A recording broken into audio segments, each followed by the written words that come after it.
Shalom, selamat pagi jemaat Tuhan. Berjumpa kembali dalam Doa Pagi Online. Mari nyatakan iman kita. Naikkan pujian ini, aku percaya.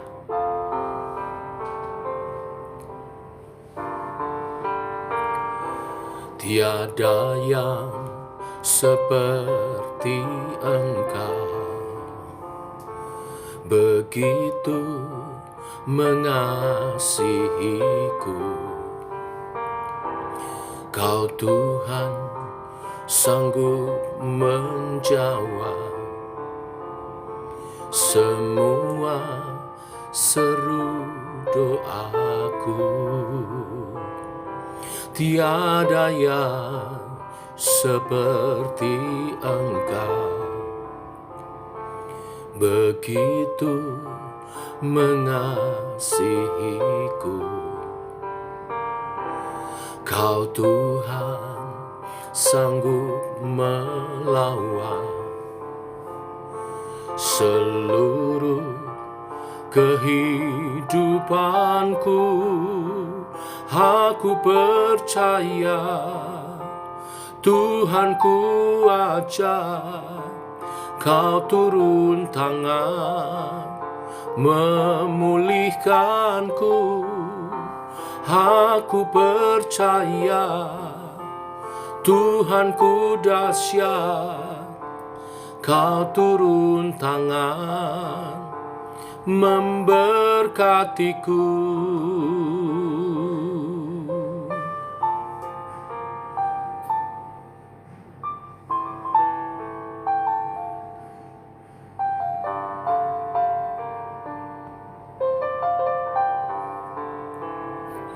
Tiada yang seperti Engkau,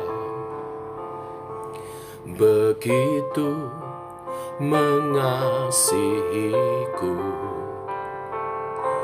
Kau Tuhan sanggup menjawab semua seru doaku. Tiada yang seperti Engkau, begitu mengasihiku. Kau Tuhan sanggup melawan seluruh kehidupanku. Aku percaya Tuhanku ajar, Kau turun tangan memulihkanku. Aku percaya Tuhanku dahsyat, Kau turun tangan memberkatiku.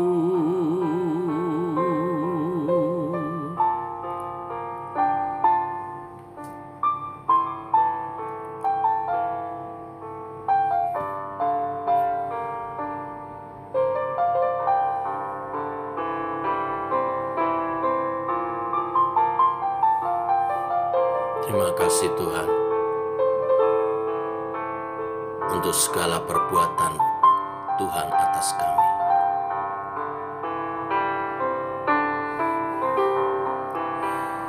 Aku percaya Tuhanku ajar, Kau turun tangan memulihkanku.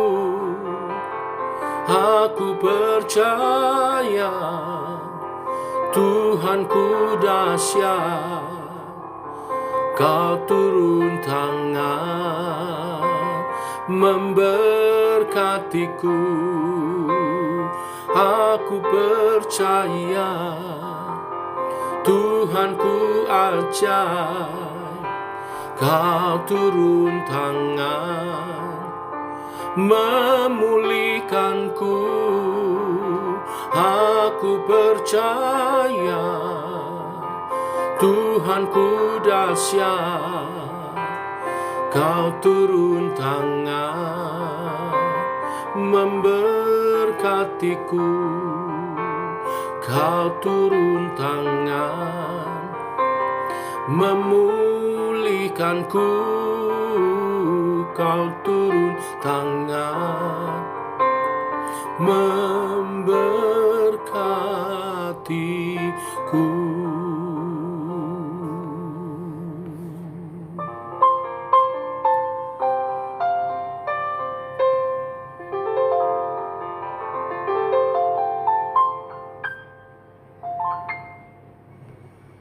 Kami bersyukur karena Engkau Allah yang peduli, yang turun tangan mengatasi pergumulan masalah setiap umatnya. Teguhkan oleh kebenaran firman yang sebentar kami renungkan. Berfirmanlah Tuhan, kami siap dalam nama Tuhan Yesus Kristus. Amin. Bapak Ibu, kita lanjutkan renungan firman Tuhan pada pagi hari ini. Yosua pasal 6 ayat 1 sampai yang ke-20 saja. Demikian firman Tuhan. Dalam pada itu Yeriko telah menutup pintu gerbangnya. Telah tertutup kota itu karena orang Israel, tidak ada orang yang keluar atau masuk. Berfirmanlah Tuhan kepada Yosua, ketahuilah aku serahkan ke tanganmu Yeriko ini, beserta rajanya dan pahlawan-pahlawannya yang gagah perkasa. Haruslah kamu mengelilingi kota itu, yakni semua prajurit harus mengedari kota itu sekali saja. Demikianlah harus engkau perbuat 6 hari lamanya. Dan 7 orang imam harus membawa 7 sangkakala tanduk domba di depan tabut. Tetapi pada hari yang ke-7, 7 kali kamu harus mengelilingi kota itu, sedang para imam meniup sangkakala. Apabila sangkakala tanduk domba itu panjang bunyinya, dan kamu mendengar bunyi sangkakala itu, maka haruslah seluruh bangsa bersorak dengan sorak yang nyaring. Maka tembok kota itu akan runtuh. Lalu bangsa itu harus memanjatnya, masing-masing langsung ke depan.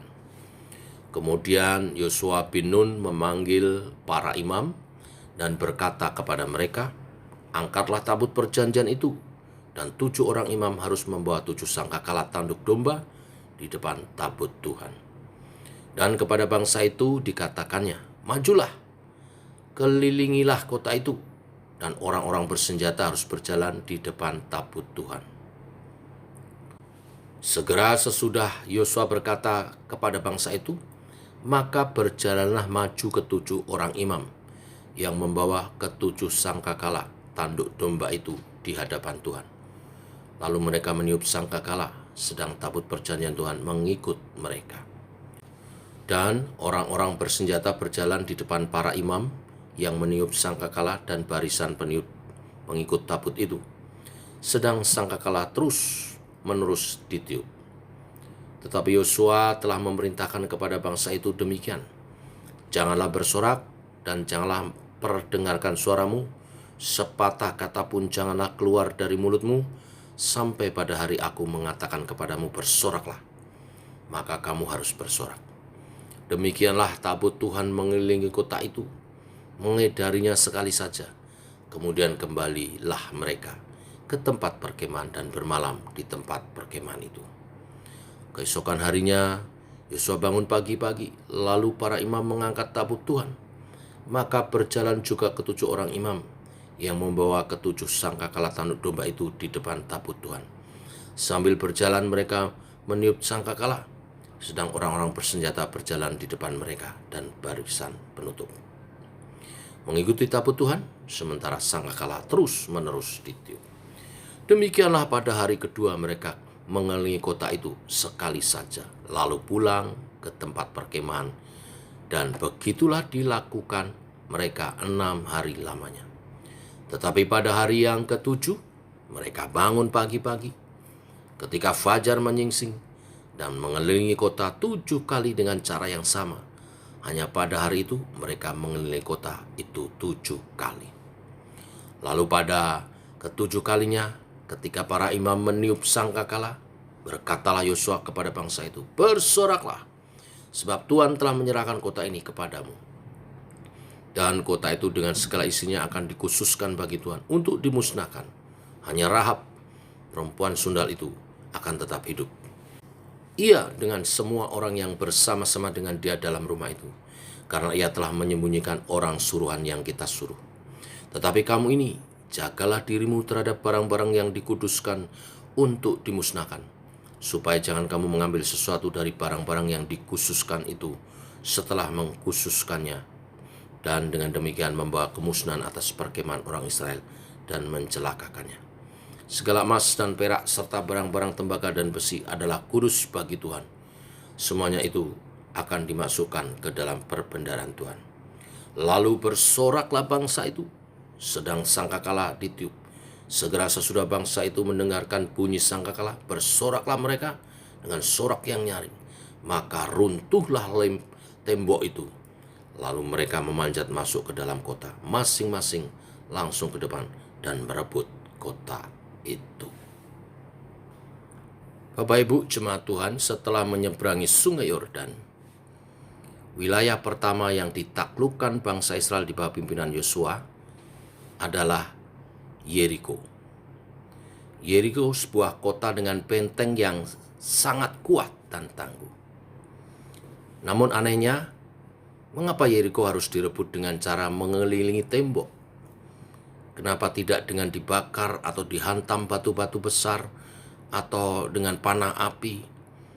Tetapi Tuhan memerintahkan kepada Yosua dengan strategi perang yang kelihatan aneh dan mungkin meragukan. Bagaimana mungkin tembok setebal itu bisa runtuh dengan cara dikelilingi selama 7 hari? Ya, memang terkadang cara dan kehendak Tuhan terkesan sangat aneh, tetapi sesungguhnya yang Tuhan sedang latih kepada bangsa Israel, yang Tuhan sedang nyatakan kepada bangsa Israel adalah mendidik mereka seberapa besar iman, percaya, dan keyakinan mereka. Iman, percaya, dan keyakinan itulah yang meruntuhkan tembok Yeriko. Bagaimana kita bisa meruntuhkan tembok Yeriko dalam tanda kutip di dalam kehidupan kita? Tembok itu mungkin bisa berupa masalah kesehatan yang kronis, hutang yang besar yang seakan tidak akan terbayar, keluarga yang sedang diambang kehancuran, atau apapun pergumulan masalah yang sepertinya jadi tembok yang tebal dan tinggi yang tidak mungkin didaki dan dihancurkan. Pagi hari ini firman Tuhan ingin mengajar kepada kita, tidak ada jalan lain selain kita harus mengikuti perintah Tuhan seperti yang dilakukan Yosua dan umat Israel yang menunjukkan iman ketaatan mereka. Ketika Tuhan memerintahkan mereka untuk mengelilingi tembok Yeriko selama 7 hari berturut-turut, mereka mau taat sekalipun perintah itu terkesan aneh dan tidak masuk akal. Bahkan kalau saya amati, selama mengelilingi tembok tersebut mereka tidak boleh mengucapkan sepatah kata apapun. Bapak Ibu, ketika kita menghadapi tembok persoalan, kita seringkali sulit bukan menahan ucapan kita.